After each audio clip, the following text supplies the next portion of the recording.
Hello dear students, આપણે chapter number 4 માટેનો આજે નવો પ્રશ્ન જોઈએ. ચુંબકીય ફ્લક્સ. ચેપ્ટર નંબર 1ની જ્યારે પણ આપણે ડિસ્કસ કરી બરાબર, ત્યારે એની અંદર આપણે વિદ્યુત ફ્લક્સ એવો શબ્દ વાપર્યો હતો બરાબર. ત્યારે જ બી ડિસ્કશન મેં કરી હતી કે જ્યારે આપણે ચેપ્ટર નંબર 6 અને ચેપ્ટર નંબર 4 એની ડિસ્કશન કરીશું ત્યારે ચુંબકીય ફ્લક્સની વાત આવશે. પહેલાં તો ફ્લક્સ આવે તો ફ્લક્સને કોના વડે દર્શાવાય છે, તો એના માટેનો સિમ્બોલ છે ફાઈ. જો એ વિદ્યુત ફ્લક્સ હોય તો ઈ લખીએ, પણ ચુંબકીય ફ્લક્સ છે એટલે એને ફાઈ બી વડે દર્શાવી શકાય બરાબર. હવે કોઈ એક સમતલ છે, એ સમતલને ચુંબકીય ક્ષેત્રમાં મૂકવામાં આવે છે. આ ચુંબકીય ક્ષેત્ર છે બરાબર. તો ચુંબકીય ક્ષેત્ર રેખાઓ કહેવાય. તો આ સમતલમાંથી કેટલી ચુંબકીય ક્ષેત્ર રેખાઓ પસાર થાય છે બરાબર, તેને કહેવાય તેનું ચુંબકીય ફ્લક્સ. હવે આ જે સમતલ છે એ સમતલ છે એનો એરિયા આપણી પાસે એ છે બરાબર. તો ચુંબકીય ફ્લક્સને આપણે ડિફાઇન કરવું હોય તો phi B is equal to બરાબર, ત્યાં ઈ હતું, ઈ ઇન્ટુ ડી એ જેટલું હતું. આપણે અહીંયા ઈની જગ્યાએ બી લખીશું અને અહીંયા ક્ષેત્રફળ તો બંનેમાં સરખું જ રહેશે. એ જેટલું ક્ષેત્રફળ લીધેલું છે, આ બી જેટલું ચુંબકીય ક્ષેત્ર છે. તો ફાઈ બીનું મૂલ્ય લેવું હોય તો બી એ કોસ થીટાના સ્વરૂપમાં લખી શકાય બરાબર. આની જુદી જુદી તમારે શક્યતાઓ પણ દર્શાવવી હોય તો પણ દર્શાવી શકાય. થીટા બરાબર 0, થીટા બરાબર 90 અને થીટા બરાબર 180. તો એ પ્રમાણે તમને ચુંબકીય ફ્લક્સ અલગ અલગ મળે બરાબર. નીચેની બીજી આકૃતિની અંદર પણ સેમ છે, પરંતુ ખાલી જે આકાર છે, અહીંયા સમતલ છે બરાબર, એનો આકાર બદલેલો છે. આપણે અનિયમિત આકારનું કોઈ સમતલ લીધેલું છે અને જેની અંદર કોઈ સૂક્ષ્મ ભાગમાં, એટલે કે આ જે ચુંબકીય ક્ષેત્ર રેખા છે, આ ચુંબકીય ક્ષેત્ર અને આ ચુંબકીય ક્ષેત્ર રેખા જે અનિયમિત ભાગમાંથી પસાર થાય છે, એના માટેનું નાનું એવું ક્ષેત્રફળ હું લઉં તો DA1 જેટલું થાય. એ રીતે DA2, DA3, DA4 એવા જેટલા પણ હોય બધાનું સરવાળો થાય. માટે આપણે ચુંબકીય ફ્લક્સ જો શોધવું હોય તો આ રીતે પણ લખી શકાય કે ભાઈ બી છે બરાબર, એ આપણી માટે સેમ રહે બધા માટે ચુંબકીય ક્ષેત્ર. તો બી ઇન્ટુ કરી નાખીએ આપણે DA1 પ્લસ બી DA2 બી DA3 બરાબર. તો આને બીજા સ્વરૂપમાં લખવું હોય તો આવી રીતે લખી શકાય, ઓલ DA, એટલે બધા જેટલા DA હોય એ બધાનું થઈ જાય બી અને DAI બરાબર. જ્યાં આઈની કિંમત તમે 1 થી લઈને n સુધી લઈ શકો, એટલે જેટલા પણ આવા ચુંબકીય ક્ષેત્ર તમારે શોધવાનું છે, જેટલા આવા ક્ષેત્રફળ આપેલા છે બધાનો શું થાય, સરવાળો થાય, જેથી કરીને તમને ફાઇનલ બરાબર જે સૂત્ર છે તમારું કે phi B is equal to b into a એનું સ્વરૂપ મળી શકે બરાબર. અને એકમની આપણે ડિસ્કશન કરીએ તો બી છે એનો એકમ ટેસ્લા છે અને આનો એકમ ક્ષેત્રફળ છે એટલે મીટર સ્ક્વેર છે. તો ટેસ્લા ઇન્ટુ મીટર સ્ક્વેર આનો એકમ થઈ શકે બરાબર. બીજો એકમ તમને એક આપેલો છે વોલ્ટ ઇન્ટુ સેકન્ડ. શું આપેલો છે? વોલ્ટ ઇન્ટુ સેકન્ડ બરાબર. તો એ પણ આપણે ધ્યાનમાં લેવાનો છે. વોલ્ટ ઇન્ટુ સેકન્ડ પણ તેનો બીજો એકમ બની શકે બરાબર. પારિમાણિક સૂત્ર પણ યાદ રાખજો, એક માર્કમાં MCQની અંદર પૂછાઈ શકે. M1 L2 T-2 અને A-1 જેટલું એનું પારિમાણિક સૂત્ર થશે બરાબર. ઓકે. હવે ઘણી વખત અહીંયા જે ચુંબકીય ફ્લક્સ છે બરાબર,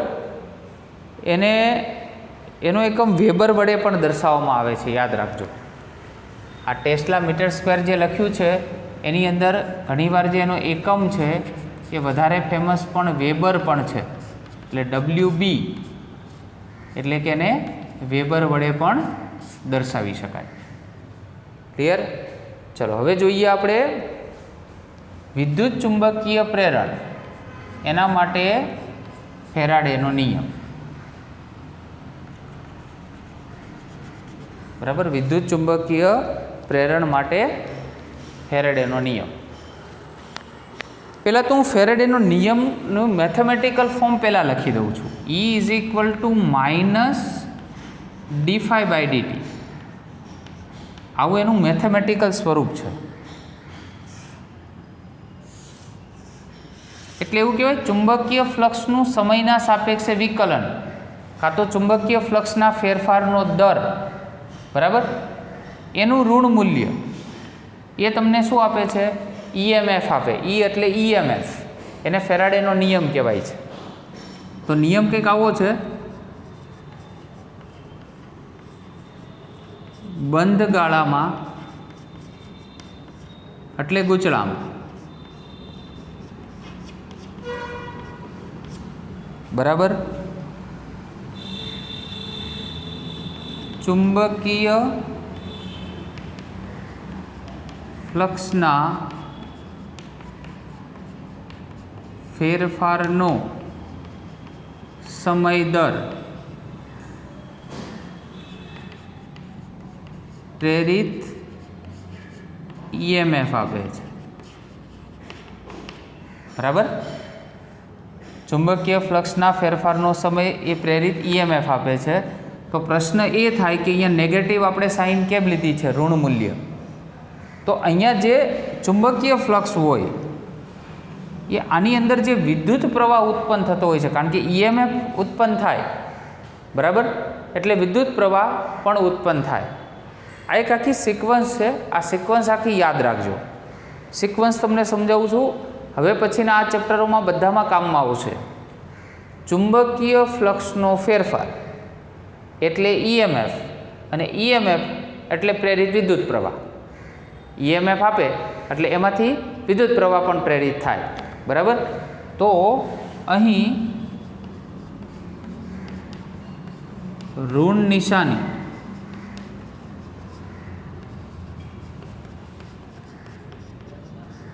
એટલે લીધેલ છે કે ચુંબકીય ફ્લક્સ નો ફેરફાર, ચુંબકીય ફ્લક્સનો ફેરફાર એ વિદ્યુત પ્રવાહનો વિરોધ કરે છે.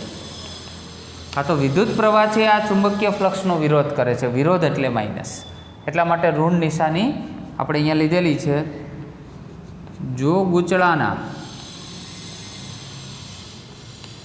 n આટાઓ હોય, આવા ગૂંચળાના જો n આટાઓ બેટા હોય તો આ સૂત્ર E બરાબર -n વડે ફક્ત ગુણી દેવા, d∅/dt ના સ્વરૂપમાં મળી શકે. ઓકે, તો મેન આ સૂત્ર, એને n આટા હોય તો n વડે ગુણી દેવાનું, એટલે તમને એના ઉપરથી ફેરાડેનો નિયમ પણ મળી શકે. ચલો હવે ડિસ્કસ કરીએ આપણે લેન્ઝના નિયમની. બરાબર, હવે લેન્ઝનો નિયમ છે એ એકચ્યુઅલમાં શું આપે છે? તો કે ભાઈ અહીંયા EMF આપે છે, એ જે EMF અહીંયા પ્રેરિત થાય છે એની દિશા આપે છે. ખાસ ધ્યાન રાખજો, લેન્ઝનો નિયમ શું આપે છે? અહીંયા પ્રેરિત EMFની દિશા, પ્રેરિત EMFની દિશા હાઇલાઇટ કરજો, MCQમાં પૂછાઈ શકે. આમાં જે EMF પ્રેરિત થાય છે એની દિશા બતાવે છે કોણ? લેન્ઝનો નિયમ.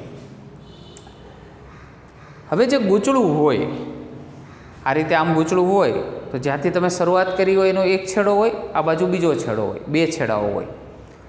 જો તમારી આંખ ગૂંચળાના એક છેડા તરફ રાખો અને વિદ્યુત પ્રવાહ સમઘડી દિશામાં હોય, બરાબર, જો તમારી આંખ એ ગૂંચળાના એક છેડા તરફ રાખો અને વિદ્યુત પ્રવાહ જો સમઘડી દિશામાં હોય તો ગૂંચળાનો એ છેડો છે એ સમઘડી, એટલે જો આ દિશામાં જાય છે અને આ દિશામાં જાય છે, એટલે દક્ષિણ ધ્રુવ તરીકે વર્તે.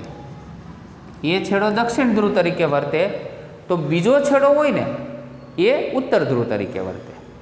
હવે એના કરતાં ઉલટું, જો તમારી આંખ ગૂંચળાને જે દિશામાં રાખો એ દિશામાંથી વિદ્યુત પ્રવાહ જો વિષમગળી દિશામાં વહેતો હોય તો એ જે તમને છેડો છે એ ઉત્તર ધ્રુવ તરીકે વર્તે, તો એનો સામેનો છેડો કોની તરીકે વર્તે? દક્ષિણ ધ્રુવ તરીકે વર્તે. ક્લિયર? તો આ થઈ ગયો લેન્ઝનો નિયમ. બરાબર? એટલે જે લેન્ઝનો નિયમ તમને અહીંયા કીધેલો છે એની અંદર એવું કહી શકાય કે આ ફક્ત તમને એની દિશા સૂચવે છે. બરાબર? એટલે કે કેટલો વિદ્યુત પ્રવાહ અને ચુંબકીય ધ્રુવો કેવી રીતે વર્તે છે એ આ પ્રશ્ન હતો. હવે નીચે છે આ લેન્ઝનો નિયમ અને ઉર્જા સંરક્ષણનો નિયમ. તો લેન્ઝનો નિયમ પ્રેરિત ઈએમએફની દિશા એટલે કે ઈ, પ્રેરિત એટલે ઉત્પન્ન થતું હોય એવું ઈએમએફ, એની દિશા એવી હોય છે કે એવો વિદ્યુત પ્રવાહ ઉત્પન્ન કરે છે કે તેને ઉત્પન્ન કરેલા ચુંબકીય ફ્લક્સનો વિરોધ કરે. હમણાં આપણે વાત કરીએ છીએ પ્રેરિત ઈએમએફની દિશા એવી હોય છે કે એવો વિદ્યુત પ્રવાહ ઉત્પન્ન કરે. મેં કીધું ને ઈએમએફ પછી કોણ આવે? વિદ્યુત પ્રવાહ આવે. એટલે પ્રેરિત ઈએમએફ એવો વિદ્યુત પ્રવાહ ઉત્પન્ન કરે છે કે જે ઉત્પન્ન કરેલા ચુંબકીય ફ્લક્સનો વિરોધ કરે. એનો વિરોધ કરે એટલે માઇનસ. બરાબર? તો આ છે ને એ ફક્ત શું આપે? પ્રેરિત ઈએમએફની દિશા આપે છે. આપણે એવું બતાવે છે કે અહીંયા ઋણ નિશાની આવે. બરાબર? આ પ્રેક્ટિકલ આપણે ફેરાડેના પ્રેક્ટિકલની અંદર જોઈ ગયા કે ભાઈ ચુંબક છે, ગજીયો ચુંબક, એને ગૂંચળાની તમે નજીક લઈને જેટલું આવો, બરાબર, નજીક લાવો એટલે શું થાય? તો ભાઈ C1 ગૂંચળું છે એની અંદર આ ગેલ્વેનોમીટર જોડેલું છે એના છેડાઓ સાથે, એનું આવર્તન થાય જે બતાવે કે એમાં પ્રેરિત વિદ્યુત પ્રવાહ ઉત્પન્ન થાય છે. બરાબર? એટલે ચુંબકીય ફ્લક્સ એનો જો ફેરફાર કરો, એને સાપેક્ષ ગતિ કરાવો તો શું થાય? આ ગેલ્વેનોમીટર છે એની અંદર પ્રેરિત વિદ્યુત પ્રવાહ થાય, વિદ્યુત પ્રવાહ પ્રેરિત થાય, નવો વિદ્યુત પ્રવાહ. દૂર લઈ જાઓ કાં નજીક લાવો, પણ સાપેક્ષ ગતિ હોવી જરૂરી છે. તો અહીંયા તમને લેન્ઝના નિયમની દિશા સમજાવવા માટે એવું કીધું છે ઉર્જા સંરક્ષણનો નિયમ એમાં લાગુ પડે છે એવું તમે દર્શાવો. બરાબર? હવે પહેલી અને બીજી આકૃતિ છે. બરાબર? એની અંદર પહેલી આકૃતિ હું તમને સમજાવું. પહેલી આકૃતિની અંદર જો ગજીયા ચુંબકમાં અહીંયા નોર્થ પોલ છે, તો અહીંયા જે ગૂંચળું છે એની દિશાની અંદર પણ કેવો છે? નોર્થ પોલ છે. એવું વિચારો. નોર્થ પોલ છે એટલે વિદ્યુત પ્રવાહની દિશા કેવી હશે? વિષમઘડી દિશામાં. બરાબર? ત્યારે જ ત્યાં નોર્થ પોલ બન્યો હશે. તો આ ગૂંચળું છે અને આ ચુંબક છે. ફરી એકવાર, આ ગૂંચળું છે અને ચુંબક છે. આ ગૂંચળાનો આ છેડો કેવો છે? નોર્થ પોલ એટલે ઉત્તર ધ્રુવ, અને આ પણ ઉત્તર. બોલો, ઉત્તર ધ્રુવ અને ઉત્તર ધ્રુવ હોય એટલે આ બંને વચ્ચે શું થાય? અપાકર્ષણ થાય. ક્લિયર? હવે અપાકર્ષણ થાય તો શું થાય? આ ગૂંચળાને તમારે, આ ચુંબકને તમારે આમ આગળ લઈ જવું છે, તો ત્યાં લઈ જવા માટે તમારે શું કરવું પડે? કાર્ય કરવું પડે તો જ જાય. ઓટોમેટિકલી જતું ના રહે. અને ઓટોમેટિકલી કેમ ના જાય? કારણ કે અહીંયા જે ધ્રુવ આપેલા છે એ કેવા છે? વિજાતીય ધ્રુવો છે. કેવા ધ્રુવો છે? વિજાતીય ધ્રુવ છે. એટલે ઓટોમેટિકલી ના જાય, ત્યાં જવા માટે કાર્ય કરવું પડે. હવે કાર્ય કરવું પડે છે, બરાબર, એટલે પહેલાં તો ડબલ્યુનો કન્સેપ્ટ આવ્યો. બરાબર? F × D ફોર્સ અને ડિસ્પ્લેસમેન્ટ, આનો કન્સેપ્ટ આવ્યો. આ ખરેખર થિયરીનો ભાગ નથી, તમને એક્સ્ટ્રા સમજાવવા માટેની વાત કરું છું. બરાબર? હવે કાર્ય તમારે કરવું પડ્યું એટલે ત્યાં આ ગૂંચળાની અંદર વિદ્યુત પ્રવાહ તો ઓલરેડી છે જ. બરાબર? સમય પણ હોય તો આપણી પાસે એક જૂલના નિયમનું સૂત્ર હતું H = I²RT મુજબ તમે કાર્ય કર્યું અને વિદ્યુત પ્રવાહનું વહન થાય છે એટલે ત્યાં જૂલ ઉષ્મા ઉત્પન્ન થાય. બરાબર? તો તમે જે કાર્ય કર્યું છે એ જૂલ ઉષ્મામાં કન્વર્ટ થયું. એટલે એક ઉર્જાનું બીજી ઉર્જામાં શું થયું? રૂપાંતરણ થયું. અને ઉર્જા સંરક્ષણનો નિયમ એ જ કહે છે કે એક ઉર્જાથી બીજી ઉર્જામાં રૂપાંતરણ થવું જોઈએ, તો જ આ વસ્તુ શક્ય બને. પણ તેનાથી વિરુદ્ધ, બરાબર, કે જો હું અહીંયા નોર્થ પોલ રાખું અને અહીંયા સાઉથ રાખું, તો નોર્થ અને સાઉથ છે એની વચ્ચે તો આકર્ષણ થાય અને ડાયરેક્ટ ખેંચાઈ જાય. આપણે કોઈ કાર્ય કરવું પડે નહીં.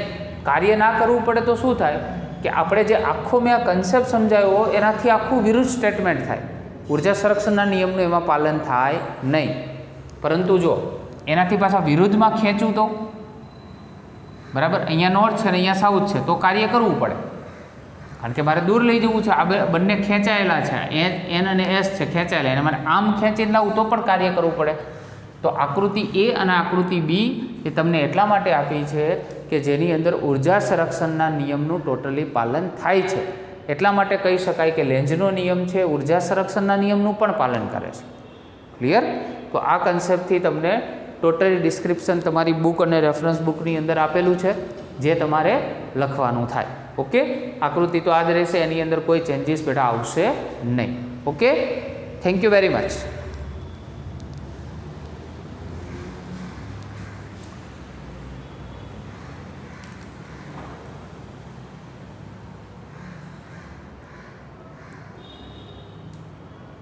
કદાચ ઉપરના 2-3 પોઈન્ટ તમને જો ના દેખાયા હોય તો ફરી એકવાર રિપીટ કરી દઉં. લેન્ઝનો નિયમ શું આપે છે? તો પ્રેરિત ઈએમએફની દિશા આપે છે. એમસીક્યુની અંદર તમે લખી શકો. બરાબર.